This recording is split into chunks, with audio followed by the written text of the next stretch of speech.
système coopératif, pour moi, est quand même un système qui est assez efficient et puis qui surtout redonne du sens au travail. Alors vous, justement, quelle est votre vision des coopératives? Ce que montre le film, c'est à la fois le processus par lequel les gens s'impliquent progressivement et le fait que ça crée aussi du collectif. Les gens se mettent à parler de choses dont ils ne se parlaient pas forcément entre eux. Les gens ont une approche simple qui est d'abord de vouloir défendre leur gagne-pain, leur travail. On n'est pas là à faire la révolution. On est là à se dire notre boîte risque de se casser la gueule. Est-ce qu'on essaye de se prendre en charge collectivement pour essayer de la faire vivre? Je suis candidat, puisque certaines personnes m'ont demandé, et oui, je me sens le courage et la capacité à mener ce projet de front, à prendre les coups. Dans le fantasme, quand on regarde la coopérative, on a souvent l'impression qu'on est dans une entreprise autogestionnaire où tout le monde est équivalent, puisque c'est vrai qu'à l'Assemblée générale, c'est une personne, une voix. Mais ce qu'on voit aussi, et on le voit bien dans votre film, c'est que le salarié de base n'a pas forcément les outils intellectuels pour juger des décisions stratégiques qu'il faudra prendre pour en assurer la survie ou la développer. Et puis, il y en a d'autres qui sont plus au fait des enjeux stratégiques de l'entreprise. Moi, je connais M. Forger. Pour moi, c'est le bras droit du patron. Donc je me dis, s'il est encore là toutes les années, c'est qu'il convient. Professionnellement, c'est qu'il fait bien son boulot. Donc je serais tentée par M. Forger. Mais le monsieur du commercial, je ne peux pas voter pour M. Forger comme pour l'autre, parce que l'autre, je ne connais pas son travail, s'il est capable. Les SCOP, c'est aussi des structures dans lesquelles il y a des dirigeants. Et selon la nature des SCOP, on a soit de fait une information qui est bonne, un partage, une discussion qui est réelle, mais ça suppose un vrai travail de formation des gens. Et puis, bien souvent, on retrouve, et c'est vrai dans l'économie sociale en général, je veux dire une partie du totalitarisme soviétique en petit.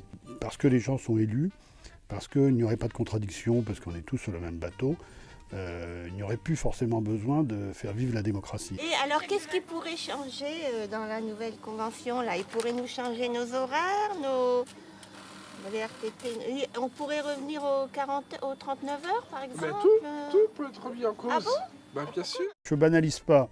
Ce que je dis simplement, c'est que à entretenir un rêve, on risque des désillusions très fortes et ensuite de banaliser ce qui est quand même quelque chose de fantastique.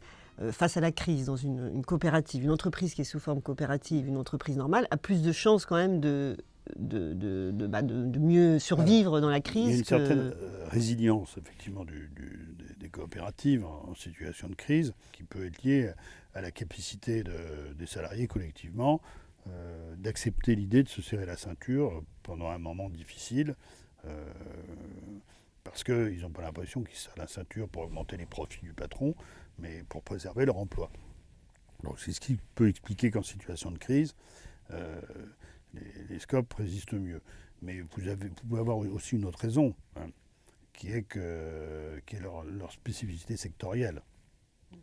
Et de fait, une grande partie des SCOP sont désormais dans le secteur des services et dans des secteurs qui ont été moins touchés par la crise que l'emploi industriel. Voilà, quoi, c'est un peu nous qui décidons oui. Non, quoi, hein. Quoi. Enfin, il vous en faut déjà savoir si on peut vivre. Ça sera déjà pas mal. Voilà, apparemment, ça a bien avancé. Et ce qui assure notre pérennité, c'est pas les réserves tellement, ou c'est d'abord le fait qu'on se bat pour être rentable au jour le jour. Pourquoi il n'y a pas plus d'entreprises qui se transforment en coopératives ou de gens qui créent des coopératives? Dans la création d'entreprises, c'est là que le capitalisme est finalement le plus légitime.